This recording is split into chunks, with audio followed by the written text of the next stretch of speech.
it's just a little bit soft. Anyway. 30 seconds. 30 seconds. Mr. Tacky.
The toilets are through there and straight down a corridor and on your right.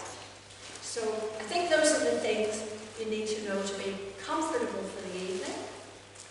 No more of me for now. I'm going to call on our president to officially open the meeting. Ladies and gentlemen, please welcome David Horn. Thanks and good evening everyone, and welcome to another Trojans evening. The first evening of the new Toastmasters year. So as you know, we had our committee elections in May, and the committee was elected, and we've had our first committee meeting. I touched on that briefly at our last meeting.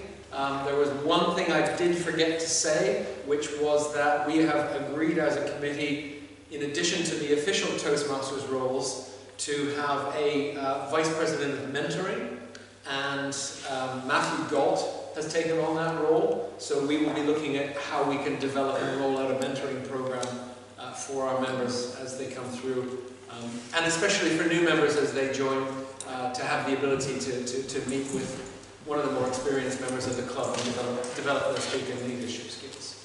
So that's really cool. We've got a whole bunch of things that we are planning to do as a committee, and we'll be rolling those out over the course of the autumn. I'm going to do one more of the theme that I did last year, and I'm going to cheat a little bit, but this is a very personal thing. My theme from last year, you may recall, was all about commitment and human achievement, and some of you know, some of you don't, but I have written a book which was published on Friday, and it's now available on Amazon. And the way it works in Amazon, it's amazing. The publisher told me basically you get they send Amazon a cover and what they call the inners, and Amazon print these things on demand. So if someone orders your book, Amazon will print it. If someone orders 10 books or 10 people order, they'll print 10. It's just an incredible system. So I went live today on social media, and amazingly, in one of the categories that my book is listed in, I got up to number 14 this afternoon. So, which is really, yeah, I don't mean to be boastful or anything, but I'm just kind of buzzing about it. So that's the end of me. Welcome to our gorgeously salubrious environment. And I will hand over now to our Toastmaster for the evening, who will lead us through the proceedings. Rupadatta.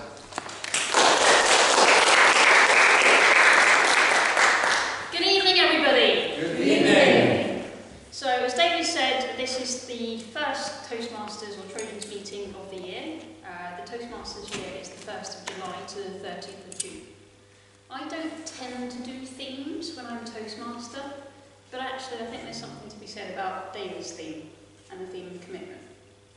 So, in order for us to have a successful club, people need to show up, take roles, be part of the meeting. So every now and then I will drop that in, and you guys are going to help me. We have a few guests in the audience tonight. If this is your first Toastmasters meeting, very welcome to you. You might get the opportunity to speak a little bit later. So you know the structure of a meeting, or certainly at Trojans. The first half of a meeting is what we call prepared speeches. Everything gets evaluated, so people get feedback. Then there's a break. The second half of the meeting is what we call impromptu speaking, so thinking on your feet. We have, at Trojans, a bit of fun towards the end to test certain skills. And I will lead you through the proceedings. But no man nor woman is an island, and everybody needs help to run a successful meeting. I'll call upon my helpers very shortly. However, there's been a slight change to the agenda tonight. We've actually only now got 2 prepared speeches. Therefore, Craig, may I ask you to be general evaluator tonight? Okay. Okay, good stuff. My first helper this evening is our timekeeper, and the person taking on that role is Robert Morrison. Please welcome up Rob.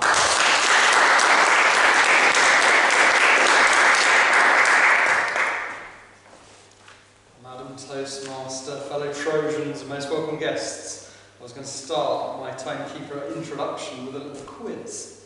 It's about a phrase. So who came up with the phrase, hands up?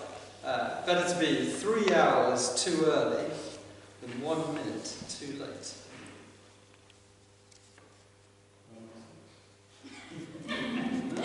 That's quite an interesting one, actually. I'm very surprised. I expect some people in the audience might know. It's actually William Shakespeare. So in Toastmasters, I did some calculations, and I think on average it might be best to be 2 minutes too early than 1 minute too late. Because in general, if you finish within 2 minutes of your target time for a given speech or table topic, you're probably still on time. So those times are 5 to 7 minutes for a prepared speech in general, and for table topics to speak for a minimum of 1 minute and a maximum of 2.5. So on those speeches, when you get to your 5-minute marker or your minimum marker, we've got some technology, and we're going to have a green light will come on at the back. Yes, it will. Very certain a green light will come on at the back. Really certain. Here we go. When you get to the middle way marker, which might be about 6 minutes for a prepared speech, we'll move to an orange light. And finally, if you run to the end, which is 7 minutes, you'll get a red light. If you run over for another minute, you might start hearing some banging at the back. It's time to definitely get off the stage. If you get to the amber light, think about wrapping up your speech wherever you are in it. Yeah. So, that is an overview. Oh, I will be doing some reports, by the way, of the timekeeping times that people keep as we go through the evening. So, with that, I'll hand you back to Madam Toastmaster.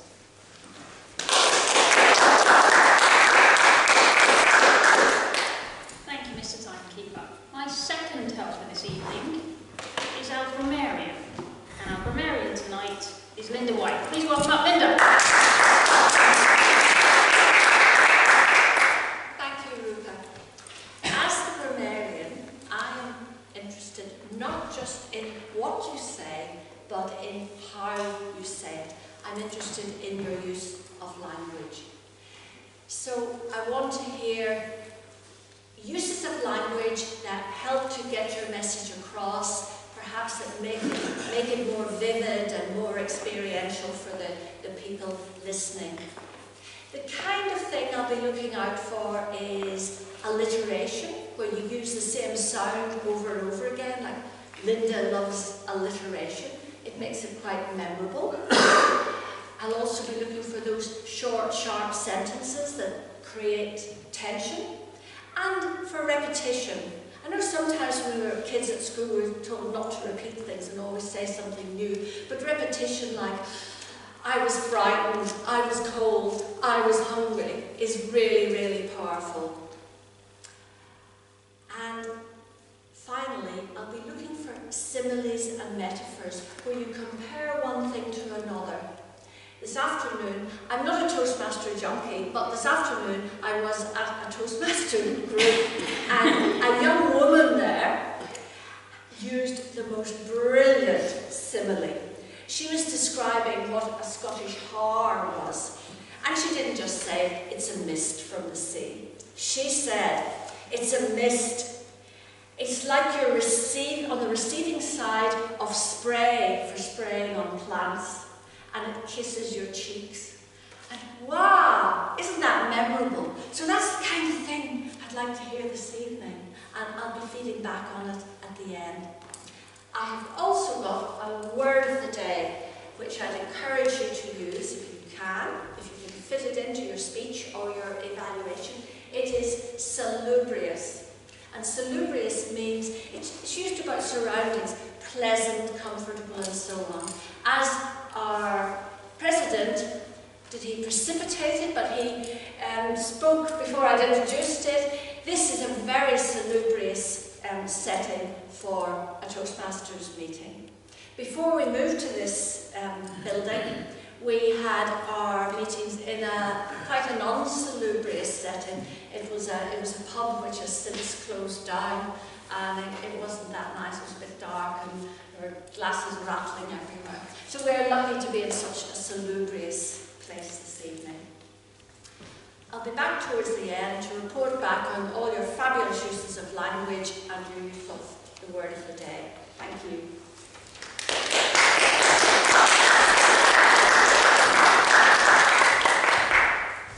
My final role for this evening is someone that's going to create a little bit of fun towards the end. But to explain her role, can I welcome up Cam Baines?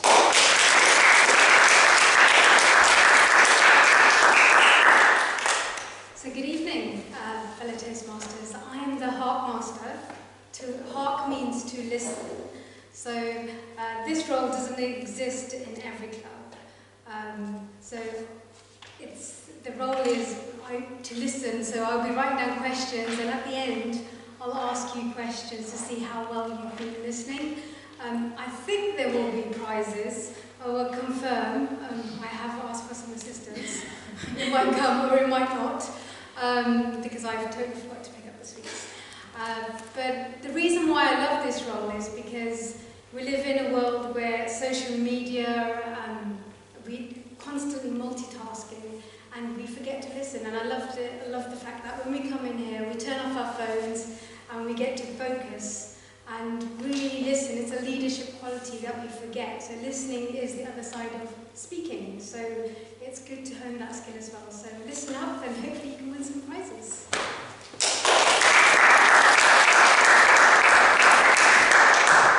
Thank you, Cam, for mentioning that actually we are a leadership development organisation. It's not just about public speaking. And in fact, all of the roles that you see tonight are roles that help you develop leadership skills.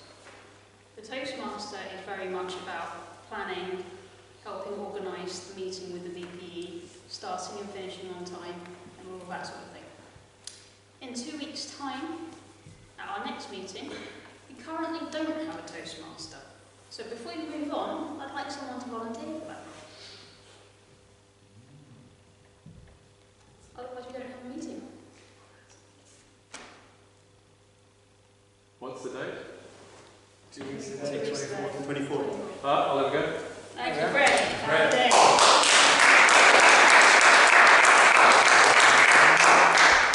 It also means that you need to pivot when things don't quite go to plan. So our third speaker has actually turned up, but I'm going to have a conversation with you in the break before we talk about your speech. Okay? So we're going to move on to the other two prepared speeches, and one of those speakers is Tanuj Saluja, who is completing Project 6 from the old Competent Communication Manual. His evaluator tonight is Alan Thomas. Alan, would you explain the objectives of Tanuj's speech, please? Yes. Well, I can remember it pretty well. It's to use the various technical devices that the manual specifies that lead to vocal variety to the audience, keeps the audience engaged, and there are a number of them. I'll go through them in the evaluation. But all this has to be done in a natural, appropriate manner. So it's not a virtuoso performance. Well, it can be, but that's what the manual says. Thank you, Alan. So, with a speech entitled SILENT, please welcome up Tanuj Saluja.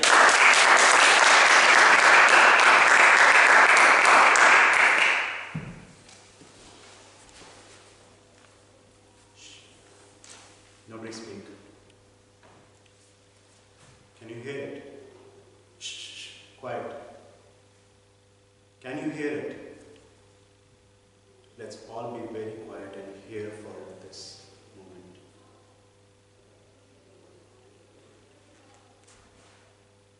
A Polish Nobel laureate, her name, I'm just going to look up her name. Her name is Miloska Zabrowska. She was a Nobel Prize-winning poet. She said, when I pronounce the word future, the first syllable of the word is already in the past.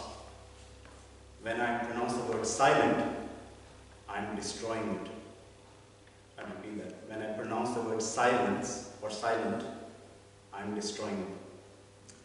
Fellow Trojans, most esteemed guests, today I want to express my thoughts about silence and its impact in our lives. Now, we all know that we have a lot of noise around us. Plenty has been written, plenty has been said about the noise that we get from the social media, the noise from the clickbait news articles, and heck, the noise that we get in our mind.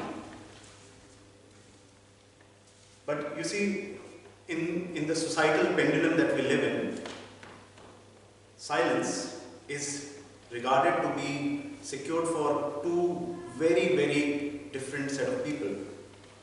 Either it is for the monks who would not speak for days together, or it could be for somebody who's confined, maybe a prisoner who's kept in a solitary confinement for days together.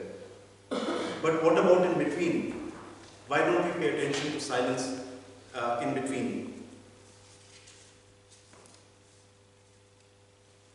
And this is where I want you to think about what silence means to us and how it can help us. Somebody once said that my mind is a bad neighborhood. My mind is a bad neighborhood and I don't want to go there alone.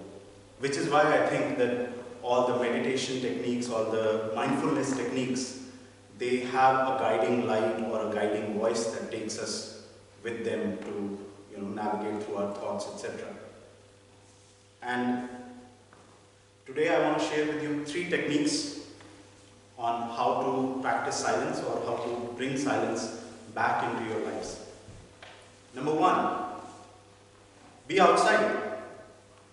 Find a place which is salubrious and enjoy it.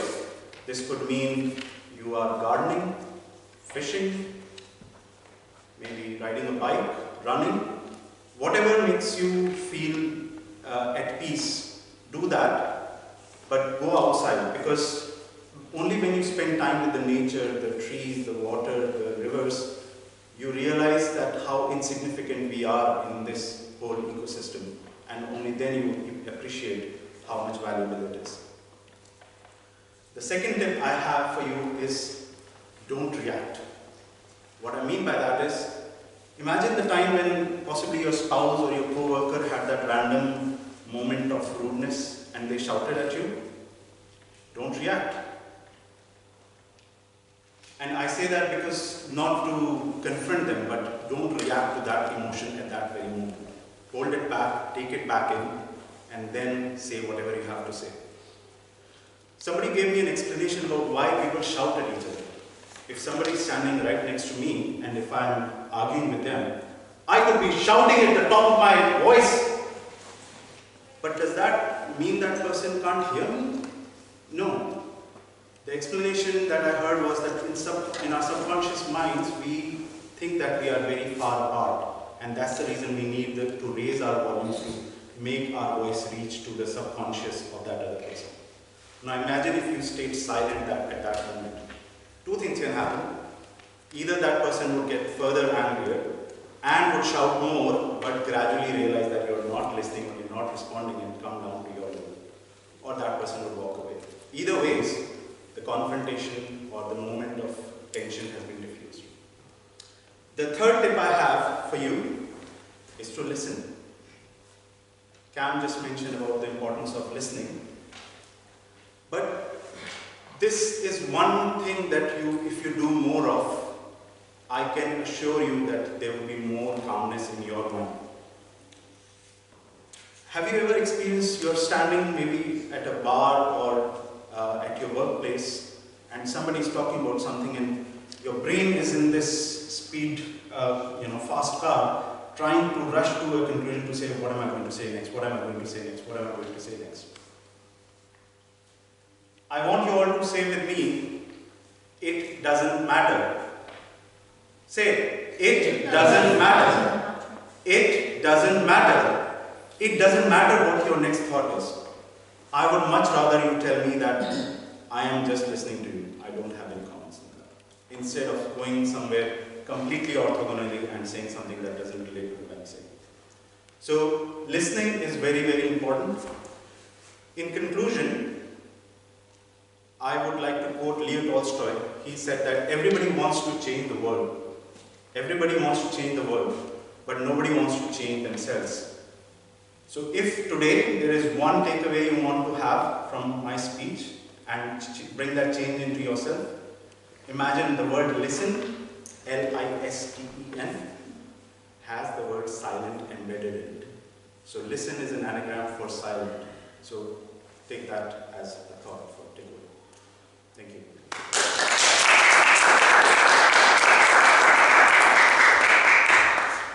Thank you, Sneech.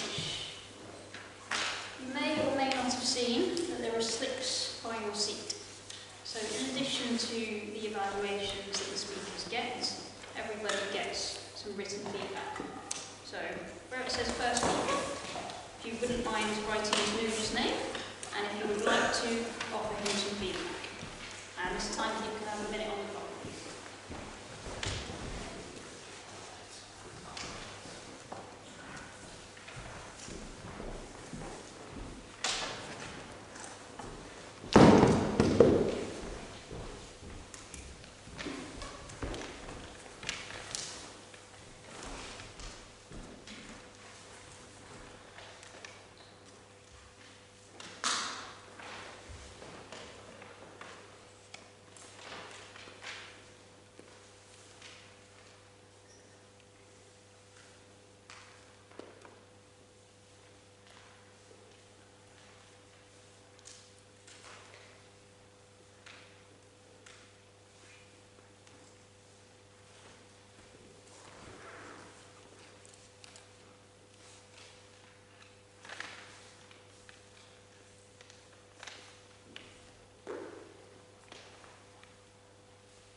Thank you.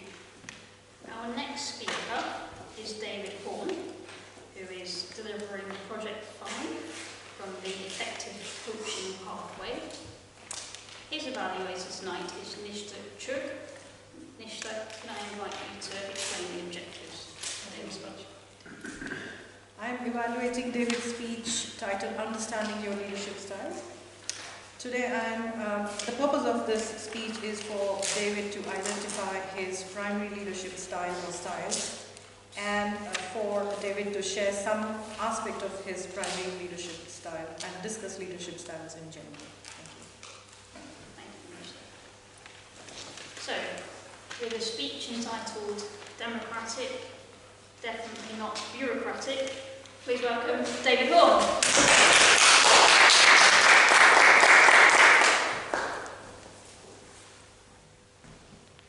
One of my favourite writers in the world of business is Simon Sinek. Many of you will have come across him. He's most famous for Start With Why. He also has a wonderful video called Leaders Eat Last. And in that he says, if you can inspire people to dream more, learn more, do more, and become more, then you are a leader. Fellow Trojans, fellow Toastmasters, most welcome guests, my objective this evening is to take you through leadership generally, specifically applying it to my own experiences of leadership and my styles of leadership, and to throw in a little twist on leadership on something that happened to me in the last 24 hours. In the Pathways program, when you go through the leadership section, there's actually a questionnaire that you fill out. And it gives you 8 different styles of leadership. My top style is democratic. Interestingly, my second style, which was only 1 point less than democratic, was authoritarian. But my least scoring style, which was about 20 points below, was bureaucratic, hence the title of my speech. I've always believed in leading from the front. I've always believed that the role of a leader is to inspire their team, and to really truly inspire your team, you've got to be in there with them. And I look at some of my sporting heroes over the years, and I look at some of my business heroes over the years, and they're always people who are out there doing it, trying it, showing their team what to do, breaking new grounds, showing them, hey, it's okay to try, it's okay to fail. Another fabulous quote. It's too long to give you the whole one, but it was from Theodore Roosevelt, who spoke at the Sorbonne over 100 years ago, in a very famous speech entitled The Man in the Arena speech. And he closes it out by saying, he tells the story of how when you, don't be a critic, the credit belongs to the person who's in the arena, who's actually trying to do whatever it is that he or she is trying to do. And he closes it out by saying, and if he succeeds, he knows the triumph of high achievement. And if he fails, at least he fails whilst daring greatly, so that he shall never be among those cold and timid souls who know neither victory nor defeat. So what does leadership mean to me? If I come back to the quote from Simon Sinek, it's all about providing an environment for your people, whether it's for your work colleagues or your friends or your team or whomever you're working with. It's providing an environment that enables people to feel safe, that enables people to know that they can try things, that enables people to break new ground, that enables people to move forward and develop themselves and achieve goals for themselves and for their teams and for their colleagues. So within my own style as a democratic leader, I seek input from everybody in my team. Interestingly, because I'm sort of democratic and sort of authoritarian, I will then often make a decision. So it's not like, okay guys, let's all have a vote. If I'm the leader, I will still seek input, but as the leader I will often make the decision and share that decision with my team. I'm also open to members of my team saying, hang on, I disagree, let's have a conversation about it. If I was a very authoritarian leader, that would not be allowed. I have worked for some very authoritarian leaders. That didn't last very long. I left. I've also worked for bureaucratic leaders. That's the other area where I am not. And bureaucratic leaders are all about, these are the rules, this is the policy, this is the procedure, you must do this because this is what it says. I hate that. I've always hated that. All my life I've been someone who's gone along, I will respect boundaries, but I will test them. I will bump up against walls and see if they move. And if they don't move, that's fine. I know they won't move. But if I bump up against a wall and it moves, well, then I'll push it a bit and see how far I can go. Or maybe I'll go back this way. But it's all about just testing things out and seeing what's possible. And again, without wanting to overly bang on about my book, but the fact that I've written a book is something that has enabled me to encapsulate in words and have tremendous clarity in my own head over what it means to be a leader. And in the last 24 hours, I had a rather disappointing experience with someone that I've worked with for a number of years, who, in one email, utterly shattered my faith in his ability as a leader. Absolutely, utterly shattered it. It came through at about 7:30 last night. I responded to it initially. I went to bed. I woke up at about 1:30 in the morning and I was awake all night. Because this vision that this guy had, and I had believed him and I had worked with him and we had done a lot together, had all of a sudden been destroyed. Leadership is such a fragile thing. It's like reputation. It takes years and years and years to build and develop, and it can be damaged just like that. Another of my favorite leaders is the wonderful late Steve Jobs from Apple. And Steve Jobs had the most amazing expression about people in his organization. And for those of you who may have read Steve Jobs, he could have been a tyrant at times. But he had an amazing expression, which was that we hire smart people and then we get out of the way because we've hired smart people so that they can show us what to do, not so that we can tell them what to do. So for me, it's those aspects of leadership. It's bringing in information, knowledge, contributions from everyone in your team, collecting them together, putting them together, and in a democratic way, allowing that input and debate and discussion, and with a twist on the authoritarian, because that's what I came up with, I'll happily make the decision and then communicate that forward to the team. Inspire people to become more, to learn more, to do more, to dream more, to learn more, to do more, and to become more. Madam Toastmaster.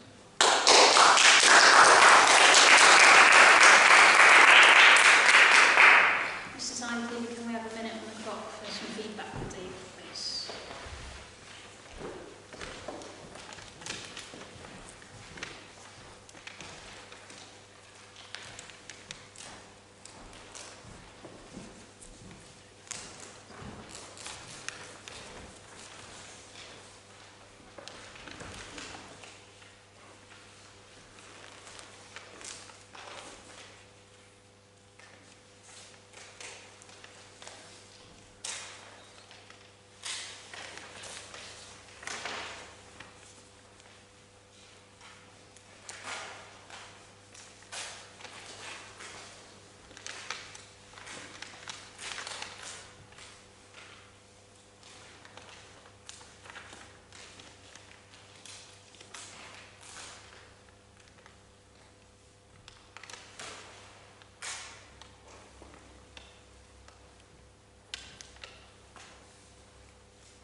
In the spirit of mixing things up a bit, we may have a third prepared speech after the break.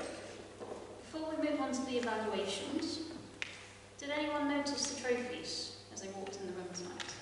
David. How many contests do we have in a Toastmasters year? 3. Any advance on 3? Of the same thing, but there's multiple layers. 4. Someone's paying attention. 4 that go through to district, some have a 5th, but there are 3 trophies, correct. Contest season is starting again very soon. I was given 3 division level trophies back earlier today, and I'll explain why a little bit later. So, The humorous contest and the table topics contest starts very soon. If anybody is interested, please make themselves known to David and to Nooch, and the date will be announced shortly. The date will be announced shortly. The committee is already aware of it. Good stuff. Now, move on to the evaluations of the first two speeches. Our first evaluator is Alan Thomas. Come with that. We normally would have a vote and get a timekeeper report, but again, slight difference today. Please welcome Alan Thomas, who is evaluating Tanuja's speech.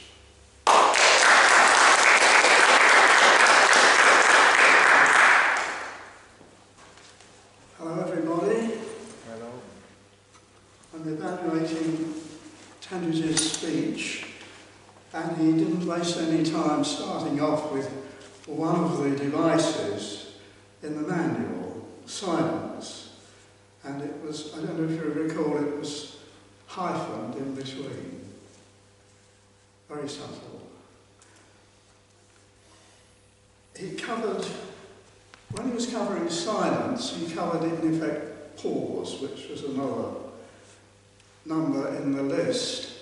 And pause is really like a short silence, isn't it? They share the same objectives. And he emphasised mindfulness and meditative aspects, and he quoted, he used a quotation which gave some more authority to it. On the pitch, he went up and down on one or two examples. He would say, in the whole system, it was quieter and also coming down. And you're in a rush. In a rush. So he constantly gave examples of varying the technical devices. I've got one or two suggestions. This speech 6 is a basic speech for entrance to public speaking. And what it really is trying to do is to get the person to exemplify about 8 different devices. But if by choosing one of those devices, silence and pause, which is the same thing, it's overweighted. There's no time to exemplify all the speeches that the manual actually specifies. 6 or 7 of them. And if you choose one as the subject of your speech, it's thrown it out of gear. It's more like an advanced speech, a sort of philosophical and thoughtful nature. One or two suggestions is explain for a beginner the practical value of using silence and pause to allow suspense to develop, to get the audience guessing what's going to happen next, to digest what he's saying, and I think very important to give the audience members an opportunity to be creative. By pausing, they can make their own imagery. You're not imposing what a thing looks like or what a person is. The audience create that. They don't want to be force-fed. It's a terrific opportunity. Because I will soon be silent. Best of all, I think it was a very natural and unexaggerated, no virtuoso, no over-the-top stuff. And that's what the manual called for as essential. Madam Toastmaster.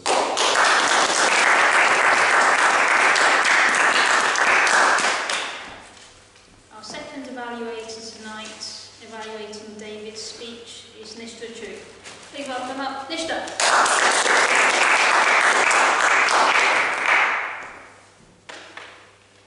To become the leader of an orchestra, one must be prepared to turn their back to the crowd. I joined Toastmasters 2 years ago. Even when David was not the president of this club, meeting after meeting, every fortnight, I have watched David come here, engage with members, listen to them, lead them. He's a natural leader. And it was no surprise that when he stood here to give his speech on leadership, those virtues, those qualities showed. He started with an inspiring quote by Peter Sinek.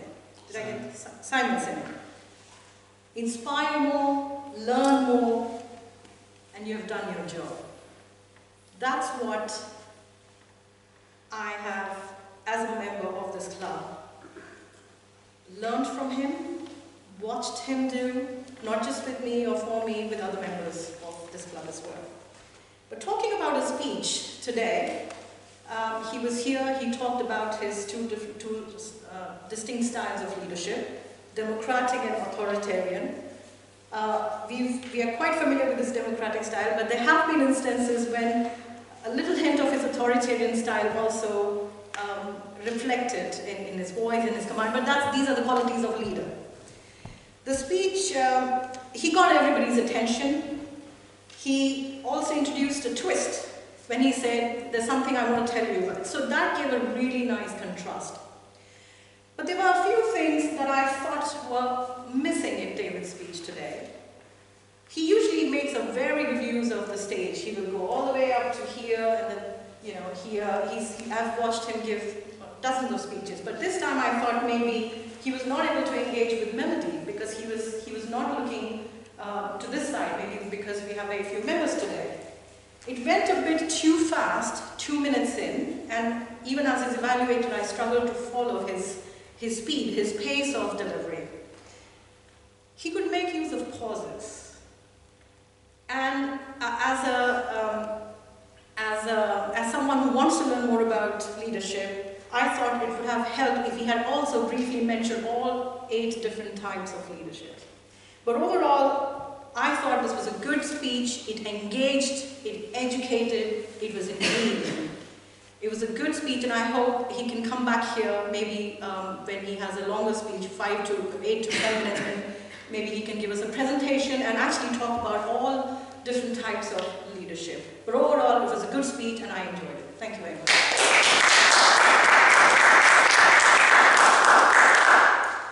Still on the subject of contests, so we have club contests.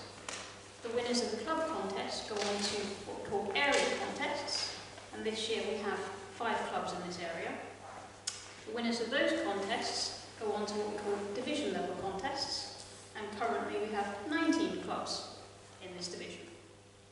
Can anyone tell me who won the 4 division level contests?